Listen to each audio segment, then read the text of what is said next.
We begin with that extraordinary sight. Donald Trump forced to hike around a giant crowd of protesters to go through the back door at an event outside San Francisco. This was the scene outside a Bay Area hotel. Police holding back hundreds of protesters, but they broke through the barricades, surging toward the entrance, forcing Trump and his motorcade to go around. And all of this playing out as helicopters hovered above. You could see Trump there jumping down a step, climbing up the grass to the back door. ABC's Cecilia Vega leading us off. Tonight, throngs of angry protesters in San Francisco, blocking roads, knocking down barricades, clashing with police in riot gear.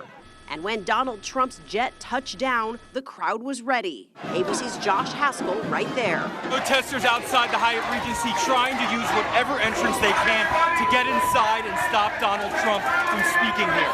The Republican frontrunner forced to take a detour. Watch as Trump leaves his motorcade surrounded by Secret Service, jumping down from a walkway, crossing a grassy median on foot to get into the hotel.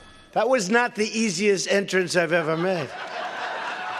We went under a fence and through a fence, and oh boy, I felt like I was crossing the border, actually. You know, it's true. I was crossing the border, but I got here. At his rally overnight, protesters jumping on cars, driving donuts, nearly 20 arrests. But the Trump show out west, a marked contrast to the campaign in Indiana.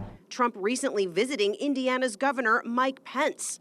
But today, Pence saying he's with Senator Ted Cruz. I'm not against anybody, but I will be voting for Ted Cruz in the upcoming Republican primary.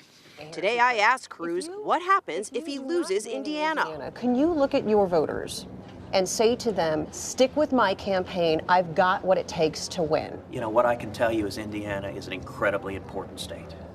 And the entire country, the eyes of the country are on Indiana right now. And Cecilia Vega with us now tonight. And Cecilia, that was quite a scene late today. Even Donald Trump acknowledging it wasn't easy getting in. Yeah, David, you heard him say in the piece that he felt like he was crossing the border. Look, 2 back-to-back protests, including the big protest that we saw a month ago in Chicago. I think it's safe to assume that the closer Trump gets to locking in this nomination, the more protests we'll see. David. Cecilia Vega with us tonight. Thank you.